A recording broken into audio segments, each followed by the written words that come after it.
I'm on a journey to find the people, places, and things that can connect me to the divine harmony of life. This is my quest for the solutions to a world that's become increasingly disconnected from it. Join me in a journey to the spirit of the earth.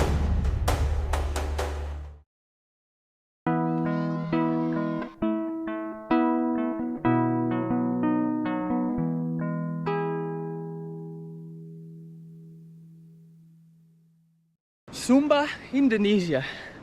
I'd be surprised if you ever heard of it. So why am I here? I couldn't really tell you, but I can show you.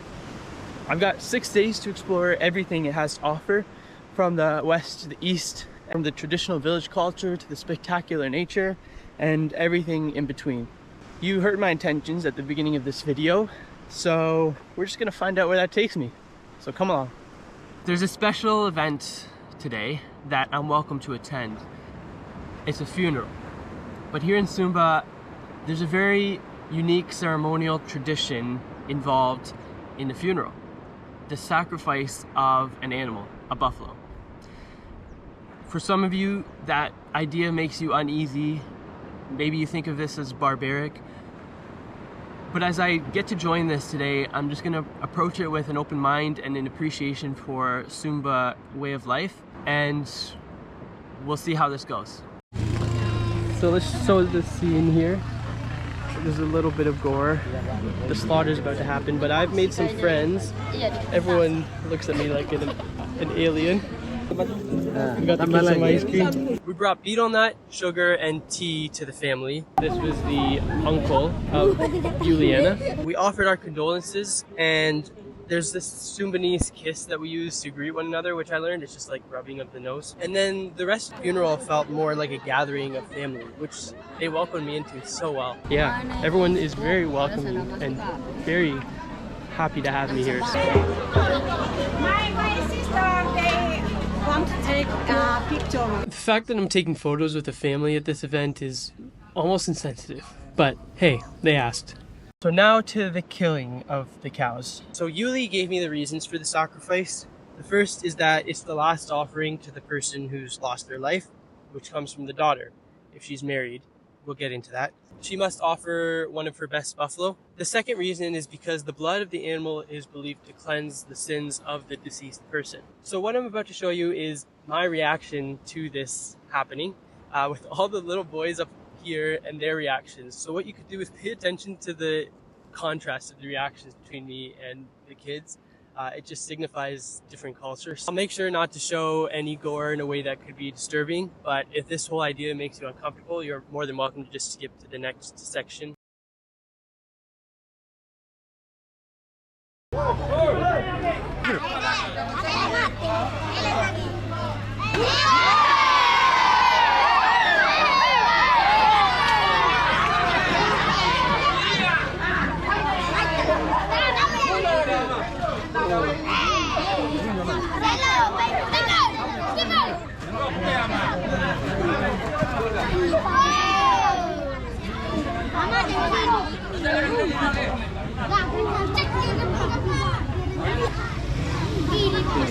Yeah. A couple are still not quite dead yet, but they're taking care of that now. Okay, so now they are harvesting the meat to share. They will put like this as a decoration. Yeah. So I quickly learned that it was only one buffalo. We didn't see the death of that one, but there was 6 cows that were killed. I witnessed 5 of them. My reflection is that it certainly made me think about the vulnerability of life. But with all that heavy weight, maybe it's time to lift our spirits with some of Sumba's beautiful nature. Wow, can you believe where I am right now? I mean, I honestly think this is the Garden of Eden. This is paradise. This is the egg of the women. Okay. And this is the man organ. Yeah, we can guess what that is. And this is the man's sperm. Yeah. When you mix 3 of them, it's becoming red like blood. It's because human coming from the blood. Okay. We think when we feed the ground with blood, then the will grow very good crops. Will be very fertile. Oh, so good Like fertility for the Yeah. land too. Yeah. So Ah, to treat then, because we cannot kill human every day, so we treat this the ground with betel nut. So when we spit on the ground, it feels like blood. oh, okay. Wow. They're like dark black, and that's because he eats this all the time.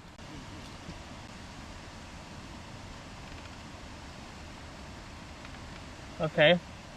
I don't love it.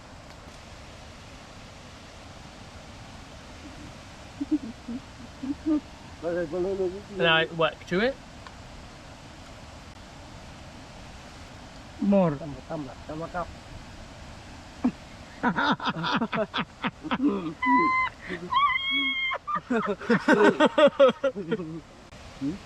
You can spit. No, you don't spit everything. Okay, now it's not that bad. Oh, it's getting very red now. I get it, okay. Wow. When it's time to check out Ratenggaro Village, Yuli shows me to an exhibit for the enchanting style of traditional villages here in Sumba. Now, one thing to be mindful of is how tourism can really alter the way a village operates, where tourism becomes the new emphasis. Seperti orang kodi dia muka. Discarded. You need a lighter color wood. But that doesn't take away from authentic moments, like kicking the butt of these little children in soccer.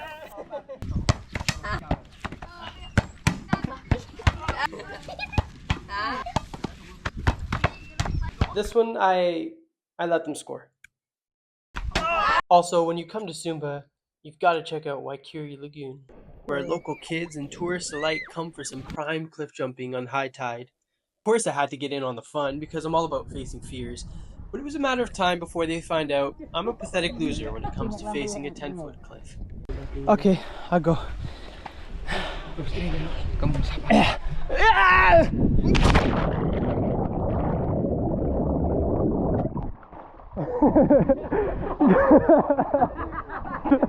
Real smooth, Zach. Sumba is an icon for picturesque beaches.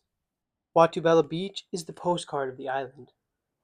The waves are wicked here, but what's even cooler is this cave that leads to a hidden cave beach.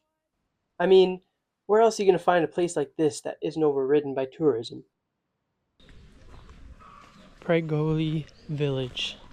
This one has a lot of significance for Sumba, and Yuliana is going to explain it to me. This is like the iconic tombstone for the people in this village, because they take this one maybe more than 1,000 years ago from East Sumba called Tarimba, and they take it from the cliff. So they digging and cut the capstone. When it's high tide, they let the capstone fall in the water, and when it's low tide, they tie this capstone on the boat, 3-4 boat, and then when the high tide, they try to bring this capstone to the land, and from the land they pull it here. They pull this one here from the beach down there. That the one that we've seen from up the top up there. They use not rope, but they use cotton to pull it. pull. Yeah, and so every time they need to stop and grow cotton, and when they got enough, then they start to pull. So they only do it in dry season.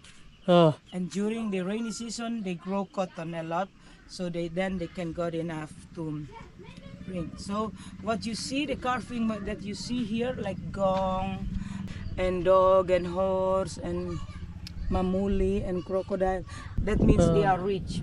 They can show to other people that what they have, so they can put on the tombstone. But when it's Dutch and Japanese colony, they used to hide all the heritage of the houses of the villages, and they digging under this capstone, so they put all the heritage under there.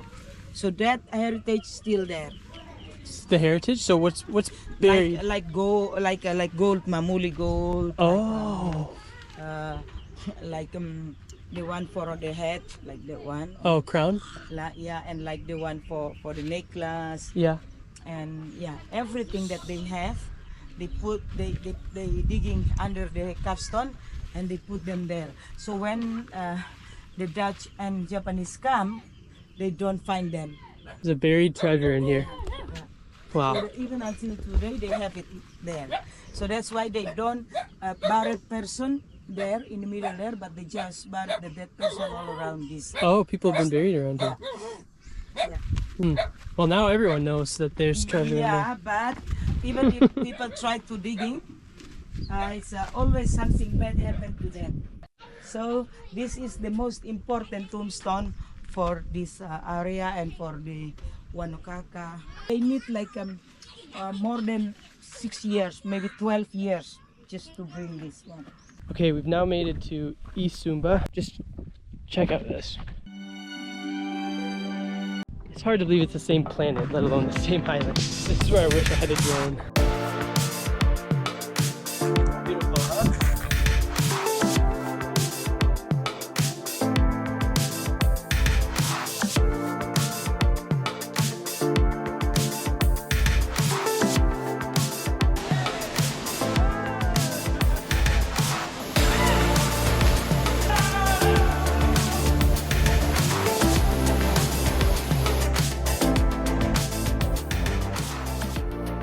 Shout out to Miranda Villa and Resto. Let me show you the villa I'm staying in.